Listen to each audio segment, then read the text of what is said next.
comment recevoir les grâces pour sortir des problèmes et dominer. La Bible nous dit que c'est Dieu qui nous élève de l'abaissement pour nous amener au sommet par grâce. Tout est grâce. Même l'intelligence d'être fécond, l'idée, c'est Dieu qui te fait la grâce d'avoir ça. Oui, c'est une grâce. Même l'opportunité de rencontrer des personnes qui vont te favoriser, c'est la faveur de Dieu. C'est une grâce. Même le fait que tu te sois levé, que tu aies une idée, l'intelligence même là, tu ne l'as pas acheté au marché. Pourquoi toi tu as telle idée et ton voisin ne l'a pas? Pourquoi toi tu es le fils ou la fille d'un tel, tu rencontres une telle personne et l'autre ne l'a pas? Ça s'appelle de la grâce. Il y a un paramètre qui ne dépend pas ni de ta force, ni de ton intelligence. Il y a quelque chose qui dépend d'une main invisible, qui crée un ensemble de choses. Même le fait que tu sois en bonne santé pour répondre à des choses-là, c'est la grâce. Tu as fait comment? Il y a des gens très bien qui ont eu un accident, ils ont glissé dans leur douche. Pourquoi toi tu n'as pas glissé? Et que tu es là, ça s'appelle sa grâce. Romains 5, 17 dit ceci. Si par l'offense d'un seul, la mort a régné par lui seul, à plus forte raison, ceux qui reçoivent l'abondance de la grâce et du don de la justice régneront-ils dans la vie par Jésus-Christ lui seul. Alors, le règne, c'est la domination. Régner, c'est lorsque tu atteins le niveau numéro 5, où tu mets les règles. Mais les règles de Dieu, alléluia. Mais avant d'y arriver, Dieu dit, pour régner dans la vie par Jésus-Christ, il faut recevoir l'abondance de la grâce. Il dit, ceux qui reçoivent l'abondance de la grâce et du don de la justice vont régner. Autrement dit, si un chrétien qui est appelé à régner ne règne pas, c'est qu'il y a des grâces que Dieu a amenées qu'il n'a pas reçues. Ce n'est pas ceux à qui Dieu donne les grâces qui vont régner. Dieu ne met pas en question le don. Ce qu'il met en question, c'est la réception du don. Donc, Dieu fait des grâces à tout le monde. Dieu ne fait pas de tri. Il fait des dons de grâce. Maintenant, dans tous les dons de grâce, d'autres reçoivent une partie, laissent tomber certaines, etc. Mais quand quelqu'un reçoit, il saisit les grâces. On n'a pas dit ceux à qui on a donné. La grâce est donnée à tout le monde, même le plus pauvre. Il y a un moment donné, il y a quelque chose qui vient te visiter. Vas-tu recevoir ou vas-tu laisser partir? Quand tu vois une personne qui quitte la poussière, l'abaissement et qui se retrouve au sommet, il y a une visitation de Dieu qu'elle a reçue à un moment donné. Si tu vois une personne qui ne sort pas du puits, qui reste dans les dettes, dans les problèmes, c'est que quand elle a crié à Dieu, que Dieu a répondu, il y a une grâce qui est venue qu'elle n'a pas su recevoir.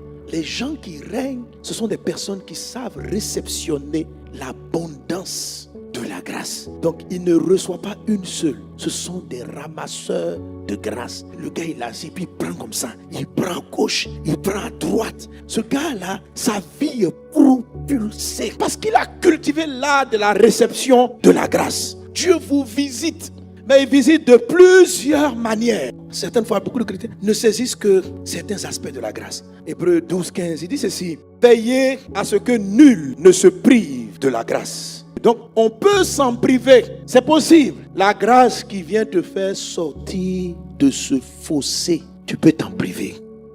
La grâce qui vient te nommer ministre, tu peux t'en priver. L'auteur de l'Épître aux Hébreux dit veillez. Ça veut dire soyez vigilants. Vous savez, la Bible dit que Dieu ne permettra pas qu'une situation soit au-dessus de vos forces. Mais avant que les problèmes n'arrivent, Dieu va vous donner l'équipement qu'il faut. Vous connaissez l'histoire de Joseph avec Pharaon. Dieu dit quoi? Il y aura 7 années de famine qui seront tellement horribles qu'elles vont affamer toute la terre. Mais juste avant les 7 années, Dieu a donné 7 années d'abondance. L'abondance qui était arrivée avant la famine, c'était la grâce.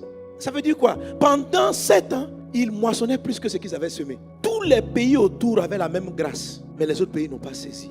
Mais à cause d'une vision et de l'interprétation de la vision, Joseph a fait en sorte que pendant les 7 années de vache, grâce, l'Égypte sache recevoir. Quand la galère a commencé à frapper, bien au contraire, ça les a enrichis. Comment les grâces font la différence lorsqu'on sait les recevoir? Et quelles formes elles peuvent prendre en fait? Pourquoi elles ont des formes qui nous échappent? Chacun d'entre vous a une parole de réussite. Alors, prenons par exemple des grâces, donc des prophéties ou des révélations, des promesses de Dieu. Vous saisissez cette grâce-là par l'attitude que vous avez vis-à-vis de vos proches. La grâce de réalisation, d'accomplissement d'une prophétie, c'est une grâce qui se retrouve avec quelqu'un que vous rencontrez, que vous croisez à un moment donné. Et là, soit vous méprisez la personne, vous ne la considérez pas du tout et vous manquez la grâce, soit vous recevez cette personne, vous manifestez de la bienveillance envers elle et vous recevez la grâce qu'elle transporte. Et beaucoup de grâces sont transportées par des personnes qu'on retrouve dans notre environnement. Jésus a dit ceci: tu aimeras ton prochain comme toi-même. Matthieu 22, 39. Et voici le second qui lui est semblable: tu aimeras ton prochain comme toi-même. De ces deux commandements dépendent toute la loi et les prophètes. Amen. Mais ce n'est pas seulement la loi. Le texte dit aussi les prophètes aussi en dépendent. Les prophètes, ce n'est pas les individus des prophètes. C'est leur prophétie. Parce qu'ils sont partis déjà les prophètes. Ce sont les prophéties. Amen. Donc, la réalisation d'une prophétie dépend de ton application du principe de considération du prochain. Ce n'est pas l'amour de tout le monde. La Bible dit aimer tous les hommes. Mais Dieu dit, tu vas aimer ton prochain comme toi-même. Le prochain, ce n'est pas tout le monde. Le mot prochain en lui-même est un mot qui est relatif.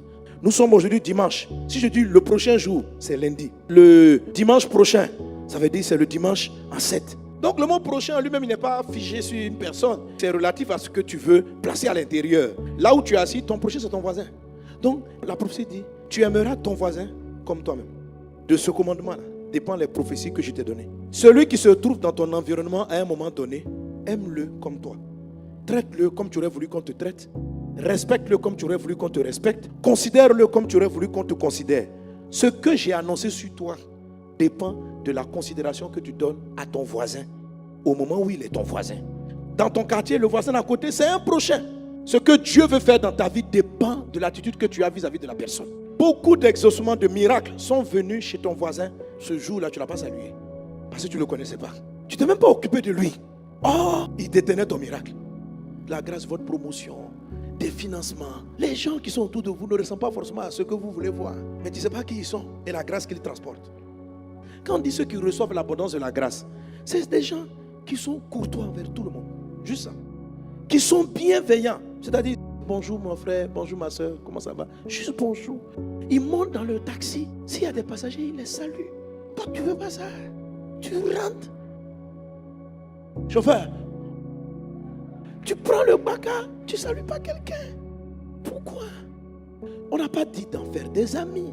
On dit juste de respecter l'homme, d'avoir de la considération, de savoir qu'il y a des gens qui existent, qui sont assis à côté de toi, qui sont des prochains, juste courtois, juste un petit mot gentil, juste une attention. Parce que quand Dieu te répond, l'exaucement là atterrit sur quelqu'un. Et Dieu va faire en sorte que vous vous croisiez. Mais si tu as l'art d'ignorer et de ne pas saluer ceux que tu ne connais pas, on n'a pas dit tu aimeras ceux que tu connais comme toi-même. On dit tu aimeras ton prochain comme toi-même. Toi tu dis non, moi si je ne te connais pas, je ne t'aime pas. Si je te connais, d'où tu as trouvé ce verset? C'est comme ça, vous vous prouvez des grâces. Toi tu penses que ton prochain c'est seulement celui que tu connais. Jésus il aurait dit tu aimeras tes connaissances comme toi-même. Il n'a pas dit connaissance. Il dit tu aimeras ton prochain. Et ça veut dire ton prochain. Ça ne veut pas dire autre chose. Ça veut dire les gens qui sont à proximité de toi à un moment donné sont importants. Ce n'est pas par accident que vous êtes devenus voisins. Ce n'est pas par hasard que vous avez voyagé ensemble. Ce n'est pas par accident que vous vous êtes assis ensemble dans l'avion. Salue-le, dis-lui un gentil mot. Puis après, continue ton chemin. Faire une enquête sur ton voisin pour savoir quelle chose il peut t'apporter. On n'a pas dit ça. Si quelqu'un vient t'embêter comme ça pour savoir qui tu es, où tu vas, non.